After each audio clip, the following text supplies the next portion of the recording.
Il s'agit du frère de Margot. C'est son frère autiste, voilà, qui apparaît dans la série dans pas très longtemps. Et donc c'est un jeune homme de 19 ans. T'as un frère?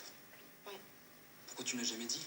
Ma réaction quand j'ai lu le scénario et ma proposition de jouer un personnage autiste dans la série, alors au départ c'était comment est-ce qu'on peut jouer ça, comment est-ce que ça se joue, j'ai pas envie de rentrer dans des clichés, j'ai pas envie d'entrer dans une parodie, j'ai pas envie de faire du mal à personne, il se passe plusieurs choses dans la pièce, dans un endroit, tout se passe en même temps pour la personne autiste, il faut qu'il gère avec tout ça, il n'y a aucune hiérarchie, et je pense que c'est important de savoir tout ça pour comprendre pourquoi des fois il y a des réactions qu'on peut trouver, nous, bizarres ou étranges, qu'en fait ils ne sont pas du tout, c'est juste leur façon à eux de vivre, et c'est pour eux justement l'inverse, ils n'arrivent pas à...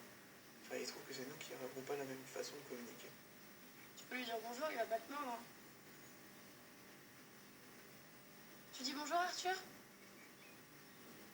Que Plus belle la vie, il y a quand même pas mal de téléspectateurs abordent le sujet, ça peut être quelque chose d'intéressant pour surtout que les gens s'en rendent compte que l'autisme, c'est pas une déficience, c'est pas une trisomie, c'est pas...